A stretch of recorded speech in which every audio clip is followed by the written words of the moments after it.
안녕하세요. 이번 시간에는 전산회계 1급 117의 이론 문제 풀어보겠습니다. 자, 117에는 46.84%인데요. 전반적으로 어렵지 않았다. 이렇게 보시면 될 것 같고요. 자, 1번 문제부터 풀어보겠습니다. 1번의 다음 중 재무상태표에 기재되지 않는 것은 했는데요. 우리가 이 문제를 풀려면 회계 요소를 알고 있으면 되겠죠. 재무상태표 회계 요소. 뭐가 있어요? 자, 자산, 부채, 자본, 그 다음에 손익계산서, 회계요소는 수익, 비용 이렇게 있으니까 자 일단 1번은 자산, 2번도 자산, 3번도 자산, 4번은 비용이네요. 그래서 3번은 우리가 손익계산서에 들어가는 회계요소고요.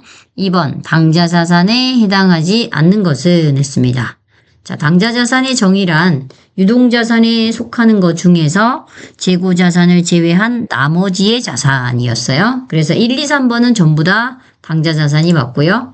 4번은 우리가 단기차입금입니다. 그쵸? 이 문제는 너무 쉬웠어요. 1, 2번 다 너무 쉬운 문제였고요. 그 다음에 2번 문제는 여기서 보고 하시면 될 것 같아요. 117에 잠깐 열어볼게요. 자, 여기서 우리가 아까 전에 계정과목 및 적유 등록 있잖아요. 여기에 계정체계 당좌자산이 아닌 것은 여기서 골라내도 되겠습니다. 확실하지 만약에 몰랐었다면. 그 다음에 이제 무형자산에 대한 설명으로 옳지 않은 것은 했는데요. 이 무형자산은 시험에 잘 나오니까 우리가 몇 가지를 먼저 하고 가겠습니다. 자, 일단 무형자산은 우리 눈에 보이진 않지만 특징이 있어요.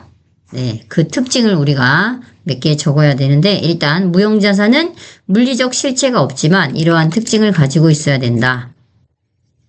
자, 특징 적어볼게요. 먼저 첫 번째가 식별 가능성이 있어야 되고요. 두 번째 통제 가능성이 있어야 되고요. 통제 가능성. 그 다음에 세 번째가 미래 경제적 효익의 유입 가능성이 매우 높아야 돼요. 그리고 자가창설 영업권은 자가창설 무형자산은 자가로 창설한 것은 무형자산이 아니다. 이런 뜻이죠. 이게 곧 이거예요. 이렇게 식별 가능해야 된다는 소리는 우리가 유상으로 돈이 왔다 갔다 해야 된다는 소리니까 자가 창설은 안 된다. 이런 뜻이에요. 자, 그 다음에 이제 무형자산의 종류가 있죠. 보통 이제 끝말이가 건으로 끊어요. 무형자산은. 그래서 보통 이제 대부분이 산업재산권을 먼저 한번 해볼까요? 산업재산권. 자, 특실이상, 특허권이 있고, 그 다음에 실용신앙권이 있고요. 의장권이 있고, 상표권이 있다. 그 다음에 또 건으로 끝나는 게 강업권도 있고요. 그 다음에 영업권도 있고요. 그 다음에 뭐 저작권도 있고요. 뭐 이런 등이 있다. 그 다음에 또 뭐 건으로 끝나지 않지만 중요한 거, 뭐 소프트웨어, 우리가 잘 알고 있는 거. 그 다음에 또 개발비, 이런 것들이 있죠. 개발비. 비는 보통 비로 끝나면 비용인데, 여기서 개발비란 무형자산에 속하는 거다. 그죠? 그 다음에 이제 무형자산에 감가상각이 잘 나와요. 감가상각.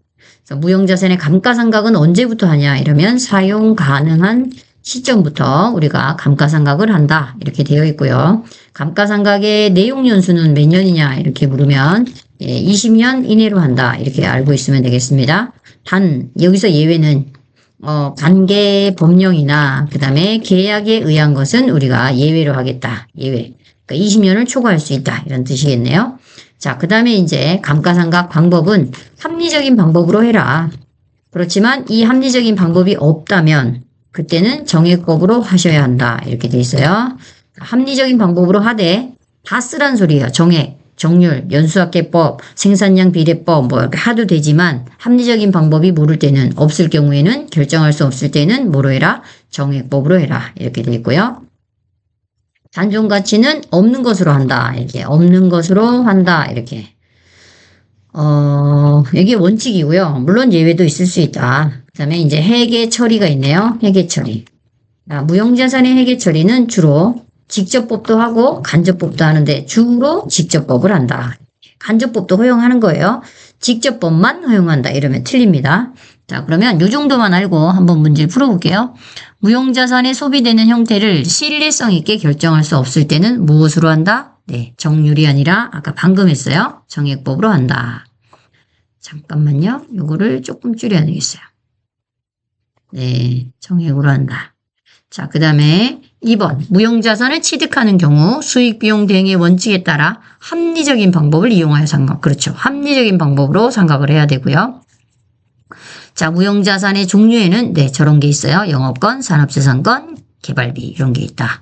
그 다음에 영업권 중에서 내부적으로 창출된 영업권은 무형자산을 인증할 수 없으나 맞아요. 왜냐하면 여기 있잖아. 특징이 있어야 되니까 식별 가능해야 되니까 유상으로 돈이 왔다 갔다 해야 돼요. 금액으로 측정할 수 있어야 된다라고 했으니까. 그 다음에 외부에서 구입한 영업권은 재무상태표에 계상할 수 있습니다. 그래서 답은 3번에 1번이고요. 4번에 기말의 창고에 재고 금액의 실사한 결과 30만 원이었고요. 추가로 아래의 항목에 발견하였다. 아래의 항목을 고려하여 적절히 수정할 경우에 정확한 기말 재고 자산이 얼마냐라고 했어요. 자, 기말 재고 자산을 물어봤는데 일단 실사한 금액은 30만 원이에요. 30만 원에서 이 아래를 뿌라마이나 해야 된다는 소리고요. 일단 1번은 운송 중인 재고 자산은 미착품이고요. 미탁자 나오니까 적성품 얘기하는 거죠. 요거부터 먼저 하고 가겠습니다. 자, 일단 미착품이 있어요. 미착품. 자, 미착품은 먼저 뭐가 있나 볼까요? 도착지 인도 기준이 있고요.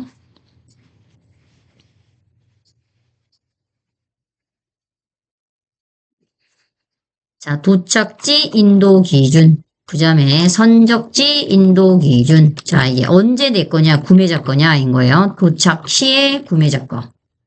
얘는 선적 시에 구매자 거.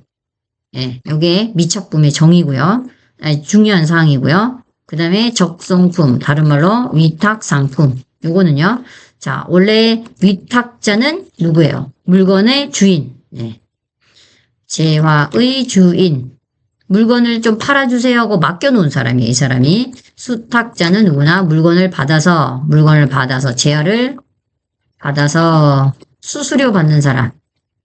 물건 팔아주는 사람. 아셨죠? 네. 자, 그러면 이 적성품은 누구 거예요? 그러니까. 네, 위탁자의 재고자산이에요. 그런데 수탁자가 제3자에게 물건을 판매하면, 인도하면 그때는 위탁자의 재고자산에서 빼라. 이런 거였어요. 자, 그럼 풀어봅시다.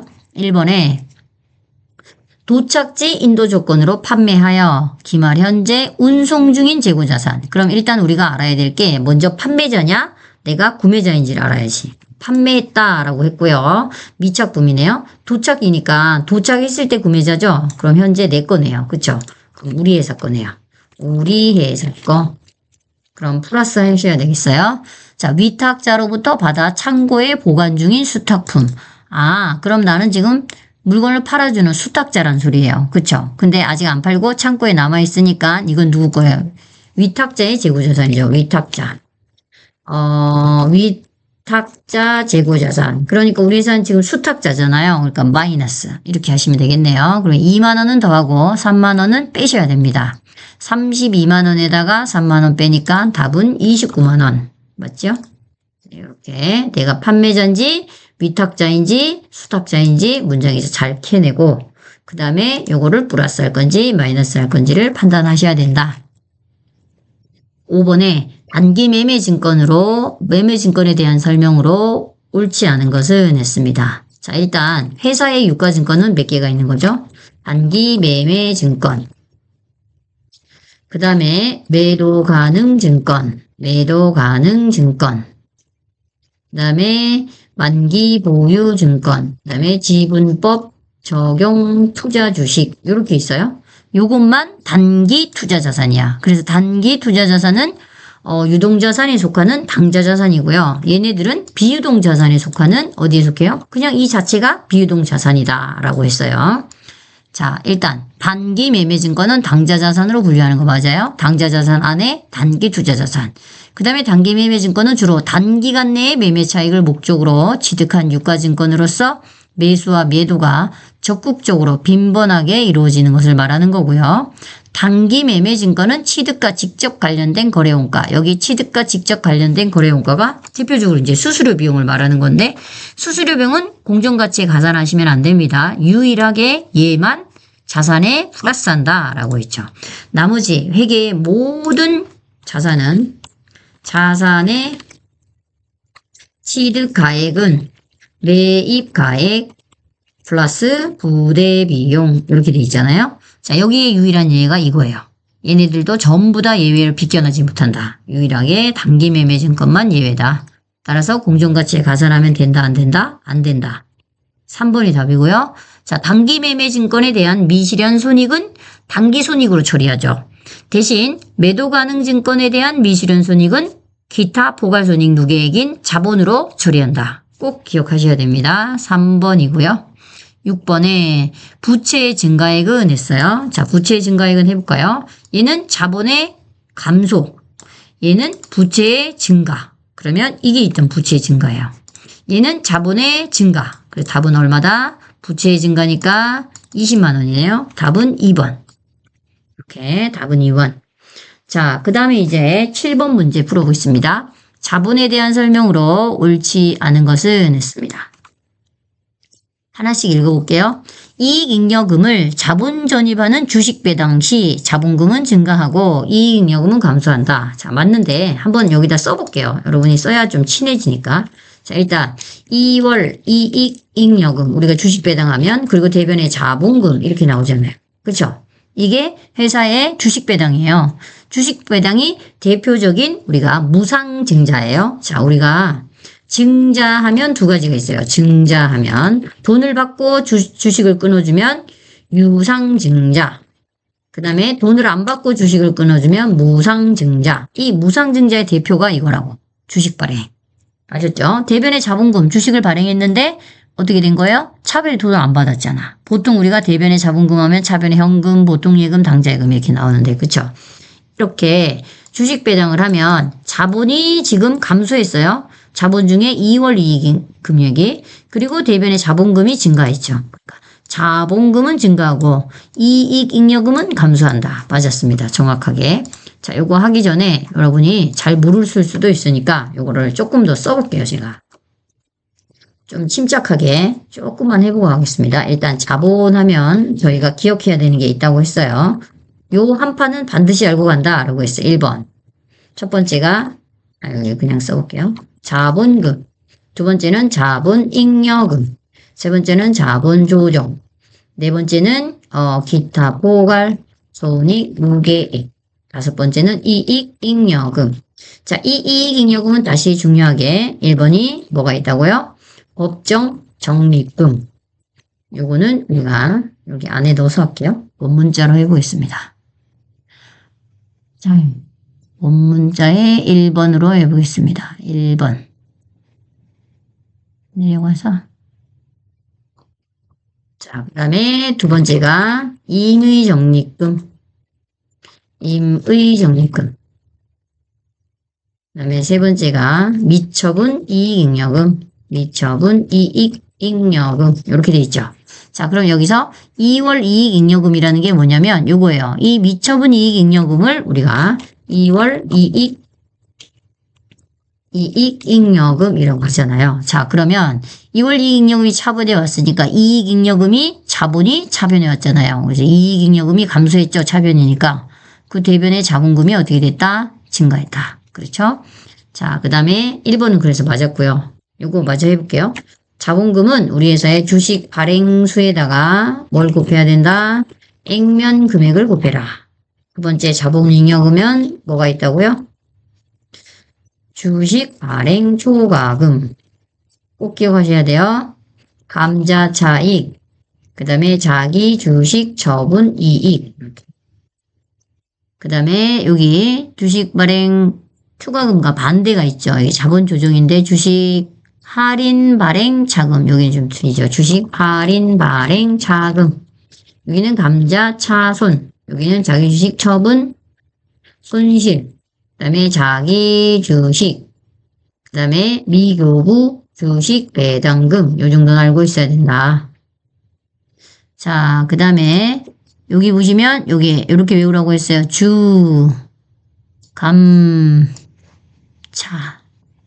주식이 감자다 이 소리예요. 주식이 감자. 그런데 요 위에는 플러스 항목, 밑에는 마이너스 항목.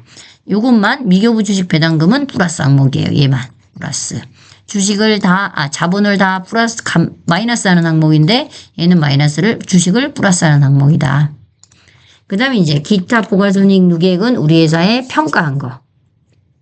평가한 금액이 들어가는 건데요. 처음에 매도 가능 증권, 평가 손익 일로 들어가고요. 그 다음에 뭐가 있냐? 해외 사업, 환산 손익 요게 들어가고요. 그 다음에 현금 흐름, 위험 회피, 파생 상품, 평가 손익 이렇게 들어가죠. 그래서 우리가 여기는 이제 생략해도 상관없어요. 현금 흐름, 위험 회피, 파생 상품, 평가 이렇게는 생략해서 파생 상품, 평가 손익 이렇게도 하죠. 여기 또 이렇게 재평가 차익 이런 것도 있어요. 근데 우리가 이렇게 하여튼 무튼 여기는 평가. 미실현된 거 여기 보세요. 한산 평가잖아요. 이게 그쵸? 그 다음에 여기도 평가, 여기도 평가 이렇게 미실현된 게 여기 기타 포괄손익에 들어간다 이렇게 얘기했었죠. 그 다음에 이익잉여금이 여기 보시면 법정적립금, 임의적립금, 미처분 이익잉여금. 그 다음에 법정적립금에 중요한 게 있었어요. 이게 이익준비금 기억나시죠? 이 이익준비금은 우리 회사가 현금 배당을 했을 때 이 자본금의 절반이 달할 때까지 2분의 1이 달할 때까지 계속해서 준비금을 쌓아가는 겁니다. 그래서 요 한 판은 꼭 외우고 가셔야 돼요. 자본은.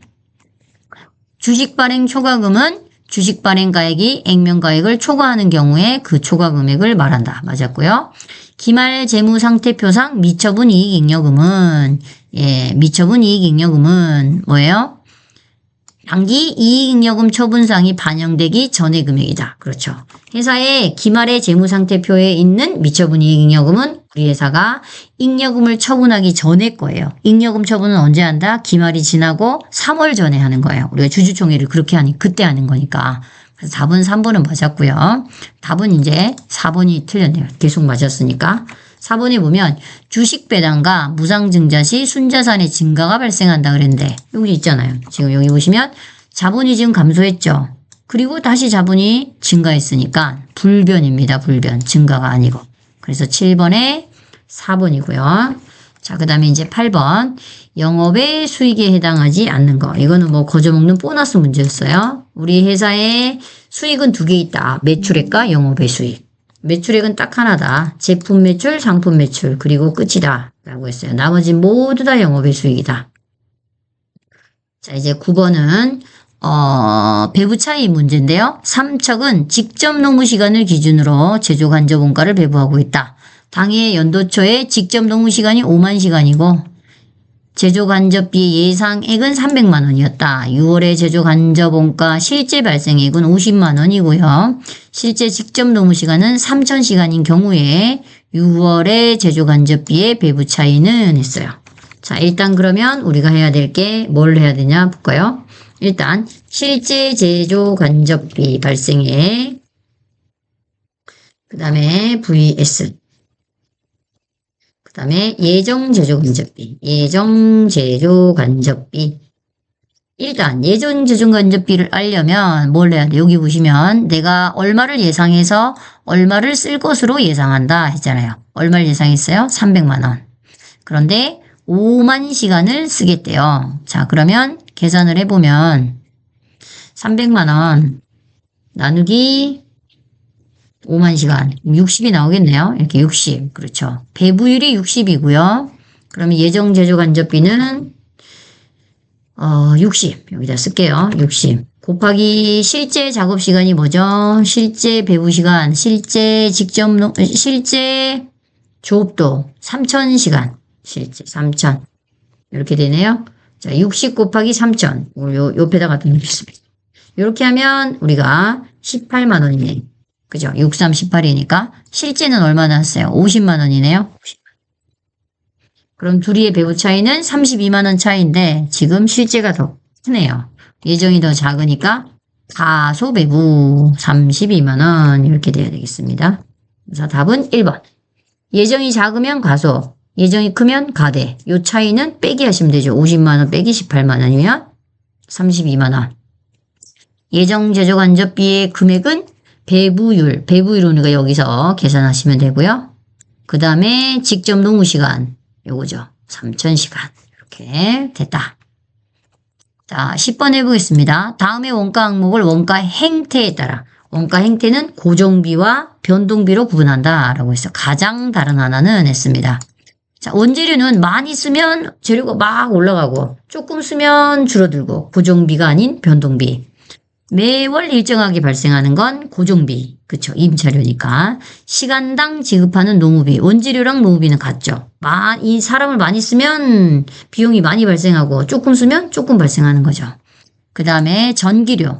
전기료 자체는 준변동비죠. 그런데 사용량에 따라 발생하는 전기료라 기본 요금 없대요. 그럼 얘는 그냥 변동비란 소리네. 그쵸?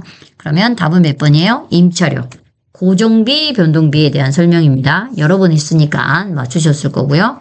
가공 원가를 계산해라. 직접 재료비 빼고 직접 노무 원가, 제조 간접 원가를 더하시면 된다. 그러면 우리가 250에다가 180만 원을 더해야 되니까 답은 얼마예요? 네, 430만 원. 4번이 답이겠네요. 4번. 이거네요. 아이고. 430. 여기 커야 되는데 이거는 줄이지 않겠습니다. 그냥 줄여. 칸을 좀 올릴게요. 됐고, 자, 이제 12번. 원가 배부에 대한 설명으로 옳지 않은 거. 뭐 이것도 여러 번 한 거 나왔습니다, 또. 직접 배부법은 보조 부분 상호 간의 용역수수 관계를 전혀 고려하지 않는 것. 상호는 완벽하게 고려하고요. 단계 배부법은 중간이죠. 절충. 직접 배부법은 보조 부분 상호 간의 용역수수 관계가 밀접한 경우 정확한 원가 배분이 가능하다. 요거는 일단 상호 배분법이 제일 가능하고 제일 정확하고 그 다음에 누가 정확해요? 단계. 그 다음에 직접 배부. 이렇게 되니까 2번은 틀렸다고 봐야 되겠고요. 자, 단계 배부법은 보조 부분 간의 일정 배부 순서를 정한 다음에 그 순서에 따라서 보조 분비를 배부하는 거. 맞죠? 순서가 중요한 건 단계밖에 없다. 단계 배부법은 영역수수 관계를 완전히 반영하지 못하기 때문에 원가 계산에 부정확성이 존재하죠. 그래서 우리가 정확성을 따지면 누가 제일 정확해요? 상호 배분법. 그 다음이 단계 배분법. 그 다음이 직접 배분법. 이렇게 되는 거죠. 네, 정확도는. 대신 계산의 순서는, 계산의 순서는 누가 제일 간편하게 하는 거예요? 반대죠, 반대. 순서는 얘가 제일 쉽고, 제일 간편하고, 얘가 제일 복잡하고. 그죠? 자, 그 다음에 13번은, 너무 쉬운 거 또 나왔어요. 면세 대상이 아닌 거 했습니다. 자, 조제만 우리가 뭐예요? 면세고 일반 의약품은 과세다라고 했어요. 자, 수돗물, 미가공식용품, 도서는 다 면세고요. 부가가치세법상 제하의 공급 시기 이것도 계속 나온다고 했고요. 자, 할부 판매 제하가 인도되거나 이용 가능한 때 맞았고요. 반환 조건부 조건이 성취되거나 기한이 지나 판매가 확정되는 때. 장기 할부 판매는 대가의 각 부분을 받기로 한 때. 엄청 많죠? 이거 많이 있었잖아요. 장기 할부 판매, 중간 지급 조건부, 완성도 지급, 그 다음에 계속적 공급일 때는 대가의 각 부분을 받기로 한 때, 수령한 때가 아니겠네요. 그럼 답은 3번. 폐업 시 잔존 제한은 폐업하는 때 맞았고요. 부가가치세법상 수출을 지원하는 우리가 효과가 있는 제도는 무엇이냐? 그런데 수출하면 영세율 제도가 있죠. 직수출 16번, 12번 국내 수출하는 영세율 제도다. 그래서 답은 1번입니다. 자, 이렇게 해서 이론 문제는 그렇게 어려운 것 같지는 않았습니다. 자, 이렇게 해서 17회 이론 문제 풀이를 마치겠습니다. 고생하셨습니다.